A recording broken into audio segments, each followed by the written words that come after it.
Praise the Lord. ஒரே ஒரு வசனத்தை கூட காண்பித்து கொடுக்கிறேன். சங்கீதம் 100 அதிகாரம் 3வது வசனம். நாம் அவர் ஜனங்களும் அவர் மேய்ச்சலின் ஆடுகளுமா இருக்கிறோம். இன்னைக்கு ஆண்டவர் நம்மளை பார்த்து சொல்ற காரியம்னா, மகனே மகளே, நீங்கள் என்னுடைய பிள்ளைகள்ப்பா, நான் உங்களை பாதுகாத்துக் கொள்றேன், நான் உங்களை பராமரிக்கிறேன், என்னுடைய மேய்ச்சலில் இருக்க ஆடுகளா நீங்க இருக்கீங்கன்னு சொல்லி ஏசப்பா இன்னைக்கு நம்மளை பார்த்து சொல்றாங்க. ஆடுகள் அப்படின்னா அந்த ஆடுகள் யாரு மேய்க்கிறாங்களோ அவங்க கிட்ட பத்திரமா இருக்கும்ல. அதே போலதான் நம்ம ஏசப்பா கிட்ட இருந்தோம்னா பத்திரமா இருப்போம்னு சொல்லி ஏசப்பா இன்னைக்கு நம்மளை பார்த்து சொல்றாரு. அதான் சங்கீதம் 23 வாசிக்கிறோம். கர்த்தரின் மேய்ப்பரா இருக்க நான் தாழ்ச்சி அடையன்ட்டு.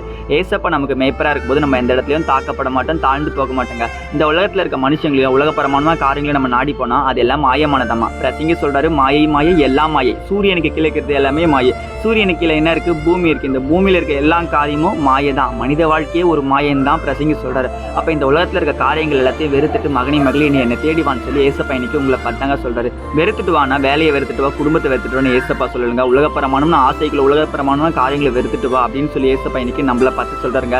நித்திய ஜீவனை பெற்றுக்கொள்ளணும், உலகத்தை மறந்து அவரை பின்பற்ற பிள்ளைகளா மாறணும். விசுவாசிக்கிறீங்கன்னா ஆமேன் போட்டுக்கோங்க. இதே போல ஆக்கிற வசனங்களை ஃபாலோ பண்ணிக்கோங்க. God bless you. ஆமேன்.